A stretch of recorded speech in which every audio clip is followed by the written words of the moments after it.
Mari bersama-sama kita meningkatkan keimanan dan ketakwaan kita kepada Allah Subhanahu wa taala. Takwa dalam arti imtithalu awamirillah wajtinabu nawahihi sirran wa alaniyah, yaitu berupaya sekuat tenaga kita, semaksimal kemampuan kita untuk menjalankan apa-apa yang diperintahkan oleh Allah di dalam syariatnya, dan juga berupaya sekuat tenaga kita, semaksimal kemampuan kita untuk meninggalkan dan menjauhi apa-apa yang dilarang oleh Allah Subhanahu wa taala. Ketahuilah, dengan bertakwa kepada Allah Subhanahu wa taala, maka Allah Subhanahu wa taala akan memberikan jalan keluar atas segala problematika hidup kita.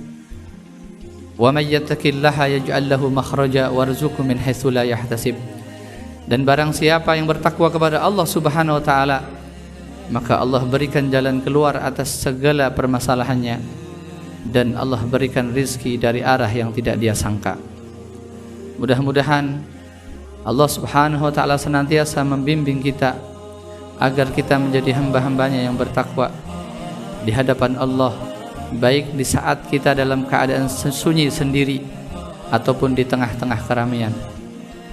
Ma'asyiral hadirin, jamaah yang dimuliakan Allah Subhanahu wa taala,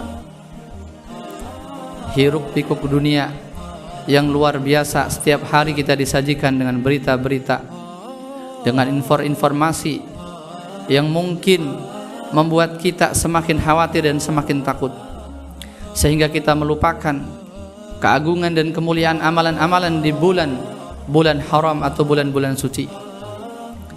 Tidak terasa hari ini kita telah memasuki tanggal 6 daripada bulan Dzulhijjah. Bulan Dzulhijjah adalah bulan terakhir daripada tahun Hijriyah. Artinya kita telah memasuki bulan ke-12. Di bulan Dzulhijjah ini sejatinya baginda Rasul Muhammad SAW telah mengingatkan kepada kita akan kemuliaan-kemuliaan yang agung yang ada di dalamnya. Di dalam salah satu hadis, baginda Rasul Muhammad SAW telah menyebutkan, ma min ayyamin amalus salih fiha ahabbu ilallah min hadal ayyam, yakni ayyamul asr min Dzulhijjah. Qala walal jihadu fi sabilillah, qala walal jihadu fi sabilillah illa rajulun kharaja bi nafsihi wa malihi la yarji min dzalika bi syai'in. Di dalam hadis, baginda Rasul Muhammad SAW telah mengingatkan kepada kita, tidak ada amalan soleh yang lebih dicintai oleh Allah Subhanahu wa taala, yang lebih disukai oleh Allah Subhanahu wa taala, melebihi amal soleh, amalan-amalan di 10 hari awal bulan Dzulhijjah, min ayyamil asr Dzulhijjah.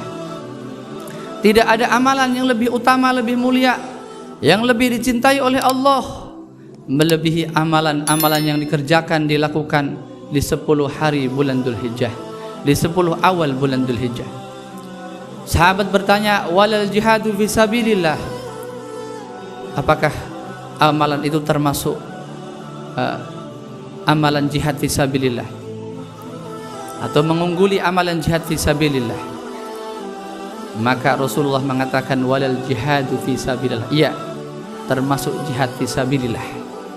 Amalan ini mampu mengungguli jihad fi sabilillah, kecuali seseorang yang keluar dari rumahnya, dia berperang, dia berjuang di jalannya Allah, dia bawa jiwa, raga dan hartanya, dan tidak kembali dengan suatu apapun kecuali dia gugur di medan pertempuran. Dia tidak pulang kecuali tinggal namanya. Ini yang mampu menyamai amalan tersebut. Ma'asyiral hadirin, kita tidak boleh lengah, kita tidak boleh lupa.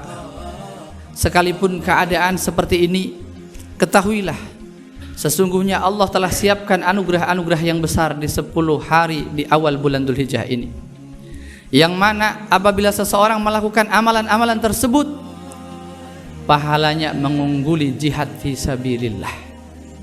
Pahalanya mengungguli jihad fi sabilillah, kecuali seseorang yang berjihad dan dia pulang tinggal namanya saja, dia pulang dalam keadaan syahid, itu yang mampu menyamai amalan-amalan di 10 hari awal bulan Dzulhijjah.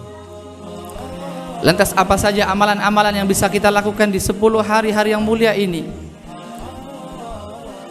Disebutkan oleh para ulama, di antaranya adalah kita memperbanyak zikir kepada Allah Subhanahu wa taala, memperbanyak tasbih, memperbanyak tahlil, memperbanyak tahmid kepada Allah Subhanahu wa taala.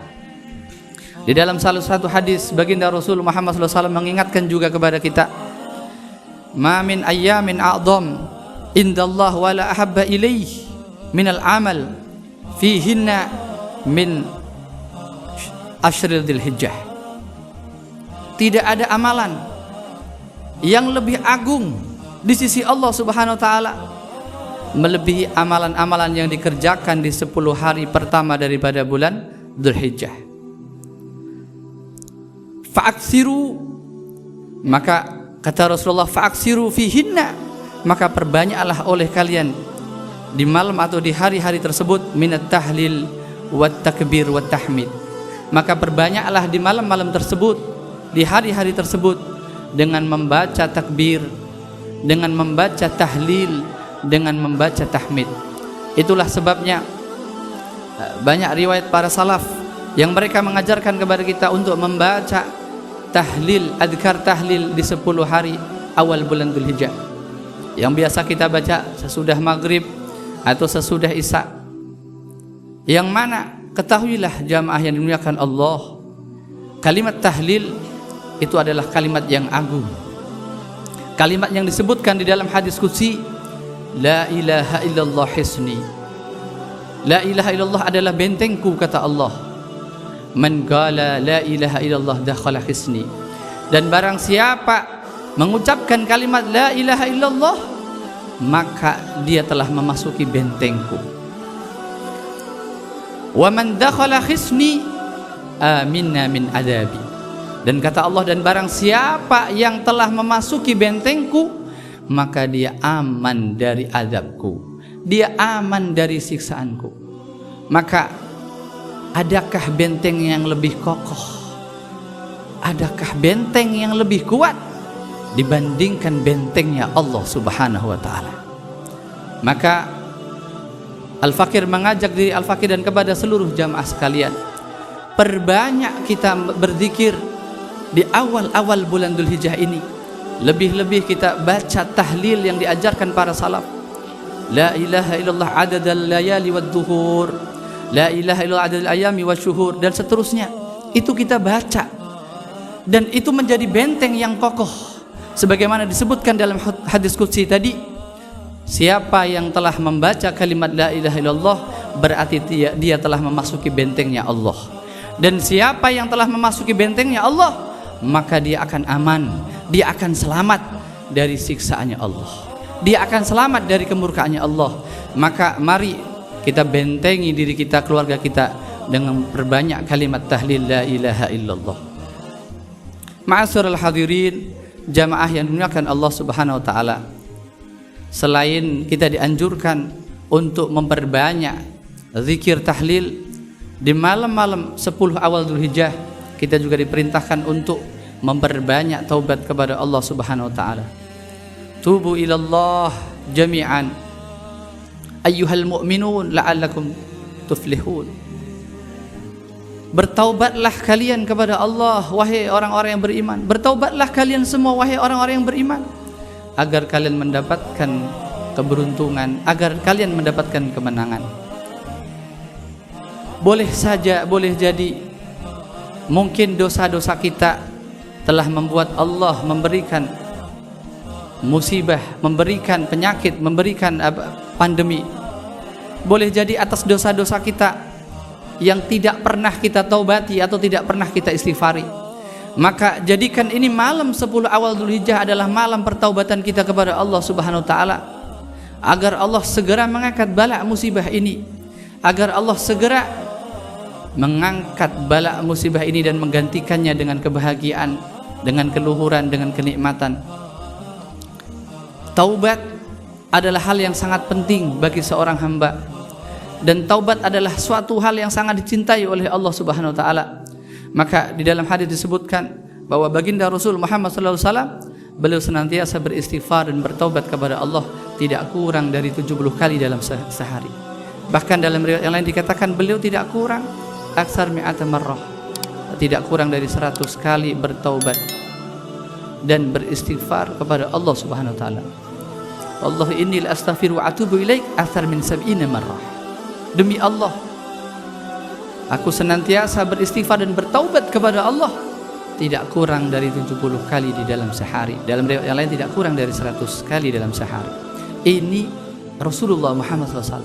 Bagaimana dengan kita? Maka tentu taubat kita harus lebih banyak lagi, istighfar kita harus lebih banyak lagi, agar Allah Subhanahu wa taala mengampuni dosa-dosa kita dan mengangkat bala ini dari negeri yang tercinta. Ma'asyiral hadirin, di bulan Dzulhijjah, di awal-awal bulan Dzulhijjah, selain itu kita juga disunahkan untuk berpuasa. Baginda Rasul Muhammad SAW disebutkan dalam riwayat Gana Rasulullah SAW Saumit tis'ah min Dzulhijjah, bahwa baginda Rasul itu senantiasa berpuasa 9 hari di bulan Dzulhijjah, yaitu di awal-awal bulan Dzulhijjah dari tanggal 1 sampai dengan tanggal 9. Kalau kita mampu, kita kerjakan 9 hari. Namun jika tidak mampu, ada kesempatan yang agung yang diberikan Allah, yaitu pada tanggal 8 dan tanggal 9 Dzulhijjah, yang kita kenal dengan Yaumit Tarwiyah, Shaumut Tarwiyah, dan Shaumil Arafah. Disebutkan di dalam hadis baginda Rasul Muhammad sallallahu alaihi wasallam, Shaumit Tarwiyah kafaratun sanah wa Shaumil Arafah kafaratun sanatain, sanatul baqiyah wal madiyah, sanatul baqiyah wal mustaqbalah.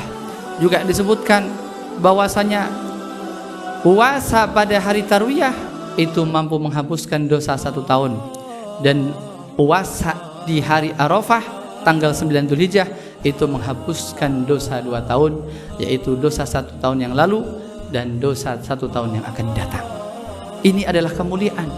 Apabila kita tidak mampu puasa 9 hari, maka hendaknya kita minimal puasa pada tanggal 8 dan 9 hari.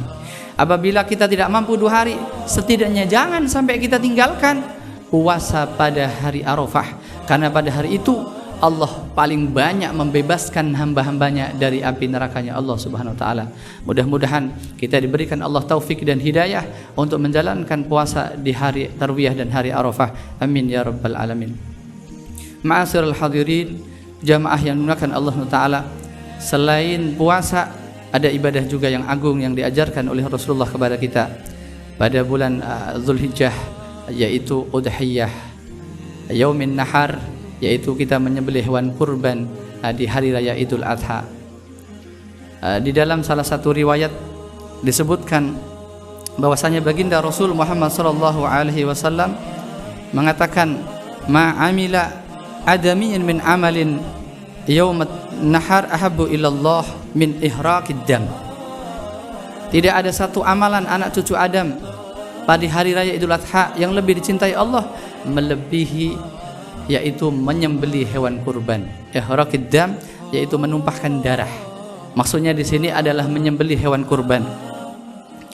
Innaha lata'ti yaumal qiyamah bi quruniha wa ash'ariha wa adlafiha wa inna ad-dam la yaqa'u min Allah bi makanin qabla an yaqa'a min fil ard wa tibu biha nafsan. Karena kelak pada hari kiamat, hewan yang kita sembelih mereka akan datang ya dengan tanduknya, dengan asy'ariha, dengan rambutnya, wa adlafiha, juga dengan kuku-kukunya, wa inna dam la yaqa minallah, dan sesungguhnya darah itu tidak sampai kepada Allah, artinya telah mendapatkan ampunan qabla ayyuka fil ard, sebelum darah itu menetes ke tanah. Seseorang akan mendapatkan ampunan Allah ketika dia menyembelih hewan kurbannya sebelum darah itu menetes ke tanah.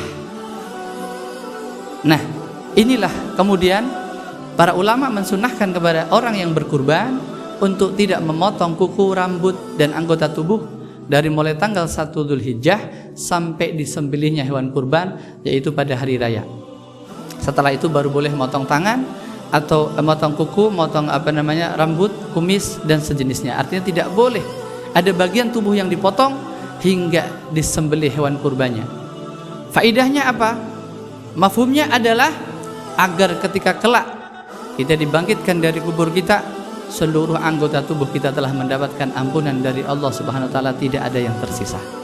Maka di kesempatan yang mulia ini, Al-Fakir mengajak diri Al-Fakir dan kepada seluruh jamaah Jumat sekalian, apabila Allah memberikan kepada kita keluasan rizki, maka jangan lewatkan kita lakukan ibadah yang cuma 1 tahun sekali, yaitu menyembelih hewan kurban. Sebagaimana Nabi telah memperingatkan kepada kita semuanya, man kana lahu sa'ah falam yudah fala yaqrabanna musallana.